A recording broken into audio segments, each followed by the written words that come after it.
Of course, beaches, hikes, and wandering around a city are usually free while traveling, but did you know there are hidden secrets that budget travelers have known for years about free things to do around cities? Here's our rundown of the best free or nearly free things to do while traveling. Welcome to the Travel More podcast. Each episode, we share custom itineraries, travel hacks, expert advice, and even stories of our past travel failures to help you level up your travel game. I'm Shelly, a lover of plans, itineraries, and cheap flights. I'm an expert deal finder with one eye always on the budget. And I'm Bruce, the improviser, ready to pick up where plans fail to turn letdowns into unexpected trip favorites. We're here to bust through barriers that stop you from making your travel dreams a reality. So book that flight, buy the tickets, and say hello to your next adventure. This is the Travel More Podcast. Welcome back to summer school. On the Travel More podcast. Dude, we're deep into summer now. Yes. Hopefully you've been listening. I think we're halfway through our series of mini lessons. Oh man, that's almost sad. Except it's not that sad because I'm coming up on real school soon. Yeah, so it's like, Actually, can I just say, we just walked through Target and they already have their back to school stuff out. And I was like, nope. Disagree. No thanks. Not the time. Yeah, you could save that until August at least. Yeah. Yeah. Oh, there's been a thing. Okay, Threads. I don't know if you've been on this new social media platform, Threads. It's kind of like Twitter. But there is like a whole group of people who are convinced that now we're past July 4th and it is fall. Yeah, no. It's That's a absurd. thing. I'm sorry. You know what? I'll say this. You can come at me all day. Fall starts after Labor Day. I mean, I agree. And that's early fall. Yeah, but you can put your fall decorations out after Labor Day. School has started. For us in New England, the weather may shift a little bit, maybe some cooler nights. I get that. But at July 5th, come on. Listen, all I gotta say is all we learned that we needed to know, we learned in kindergarten. And just take one look at one of those calendars that you see in those classrooms. When do you see fall leaves? In July? No. You see sunshine. You see beaches. You see pails of sand. August? No. Fall. You see a blazing sun in the sky. Yeah, and right. maybe back to school. Chalk on the street, whatever, a school bus. When do you see fall? September at the earliest. That's the earliest. That's yeah. the truth. Ask That's any kindergarten take. teacher, they'll tell you when fall starts. So anyways, we're always looking for cheap and free things to do in all of our trips. It helps us travel more if we're not spending a whole bunch of money doing activities. And we are definitely known to throw down on once-in-a-lifetime opportunities. Yeah, well, we're not talking about our bucket list trips, kind of like gorilla trekking. Yeah, gorilla trekking is probably our biggest money spent, but also literally the best experience in the world. So we're known to put money into things, for sure. Swimming with sharks, all those kinds of things. But you got to balance it out. You got to find the free things too, so that you can keep going back. Right. You got to, if you have all the money in the world, never mind. Do what you want. This episode's not for you.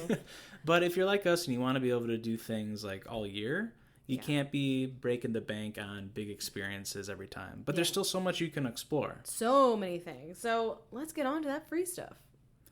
So the big one, I think most people might not know is that there's so many museums out there that are free, and especially if you have kids, definitely worth checking out because they often have a lot of activities too. Yeah, I mean, I think a lot of people think of Washington D.C. as like the free museum capital, and that is true. I mean, all the Smithsonian's are free and things like that, so that is a great place. But also, we were surprised to find out that many of the museums in London were free, and I had not a clue that was the case.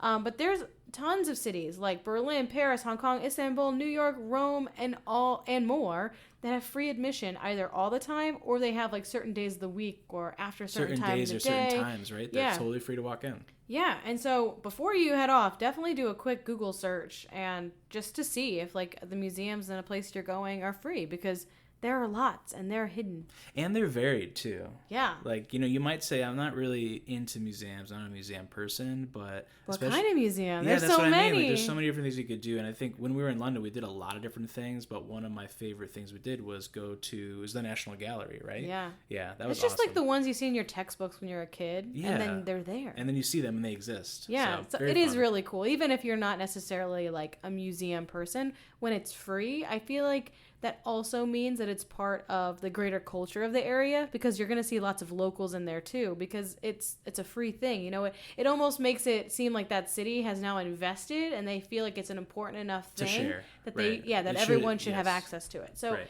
I think even more so than paid museums, free museums are things that you should definitely check out.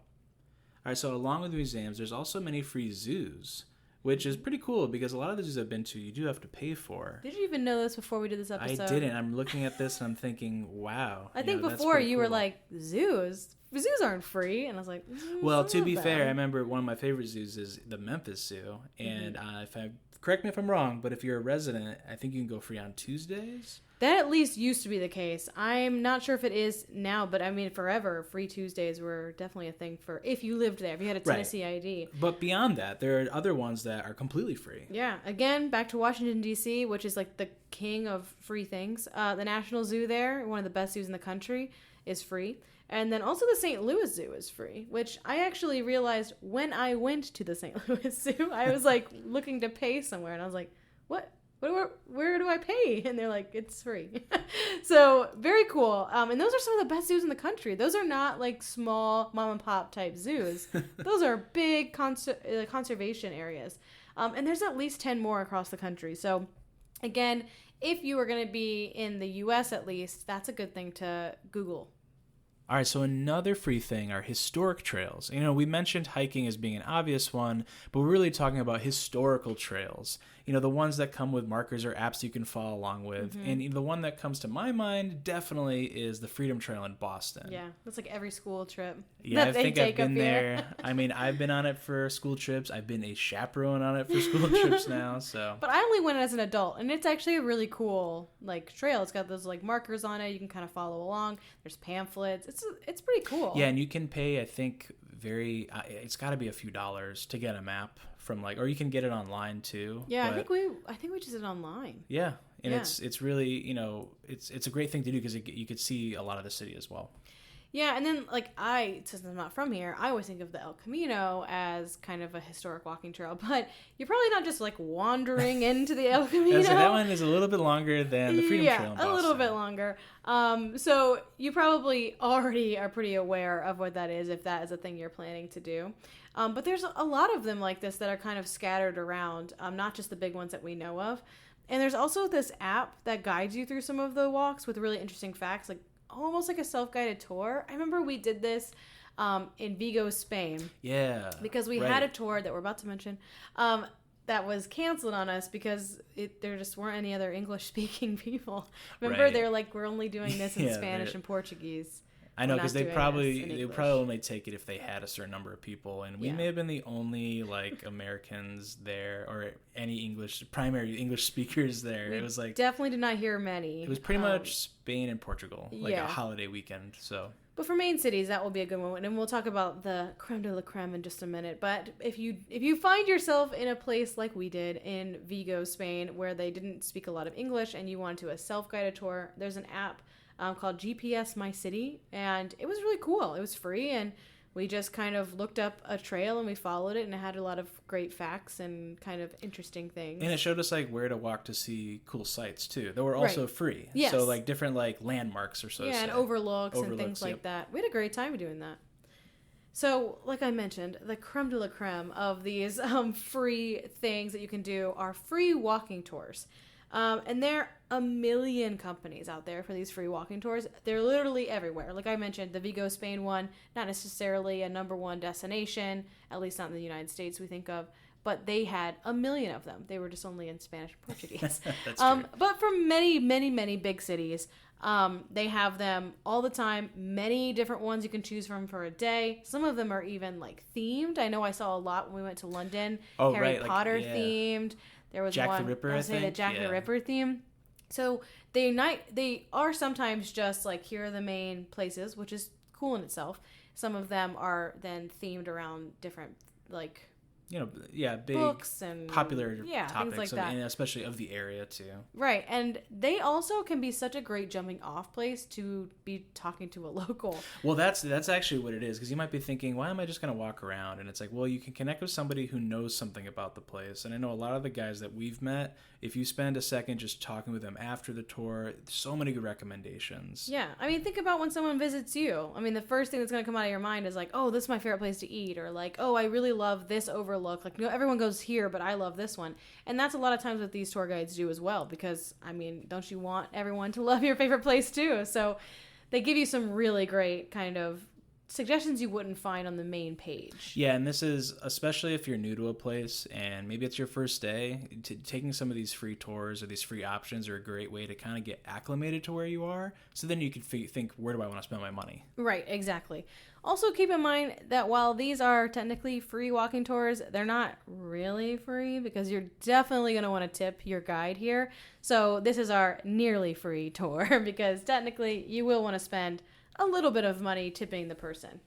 So those are free things to do in cities, and if you want to do major tourist attractions and it's adding up, we'd also recommend looking into city passes. Mm-hmm. These I've seen pretty much everywhere we've gone, like major cities. Major cities, yeah. Yeah, like London. I know we're going to Copenhagen, yeah. And we're looking at that one, and they all kind of share similar price, scales and stuff. Yeah. So usually, the nice thing though is you ask yourself like, what attractions am I going to go to? Mm-hmm. And then what would I be paying to go to each one? And most of the time you're going to save because they also will often include like bus fare or metro fare, transit fare essentially. Yeah. And it usually is a price you pay per person per day. Yeah. Yeah. So if you're already going to do those tourist attractions, that's a good way to save money. That's not really a free or nearly free way to travel, but we thought we'd throw that in just as like a quick, another way to save money while you're traveling. All right, so I think that's all the free stuff that we've discovered so far. Yeah, I mean, every place has its own little quirk. So, like, I would definitely, if I was going to go on a trip, and this is what I do when we go on a trip, is just Google, like, what are the free things to do in the area? Because, again, it's all about balance. Like, you want to spend the money on the cooking class, the local cooking class, so then you don't spend the money on the city tour and you take the free one instead. And, it's all just about making your money work the best way you can. We're definitely not saying to not spend money in areas, but it's just about balancing it out. Absolutely. So overall, you could travel more and do more things during the year. Yeah, exactly. Also, if you're part of any kind of organizations, make sure to check those out as well. So, like, I know the Teachers Union here has quite a few, like, museum passes and things, like AAA sometimes, AARP, just these different, like, organizations you may be a part of. Definitely do a quick Google search on them as well to see if they give you any kind of perks. And if you've got any stories about free things you've done on any of your trips or travels, definitely let us know. Especially over on our Facebook community, because we have all kinds of stories and things going over there, and I'm sure they would love to hear them. But that's all for today. See you next time. Bye! Did you know that every time you book a Disney or Universal vacation, you're paying for a service that you may not even be using? Really? That's right. Travel agent costs are added to your Disney or Universal vacation, whether you use one or not. So you're telling me that I'm paying for something even though I'm not getting the help? You got it. So next time you want to book a theme park vacation, make your money work for you. By booking with Magic Pass Travel, you'll get our expertise and years of experience without paying any extra and while supporting a small business. Check out our show notes to find our contact information. Can't wait to help you plan your next adventure.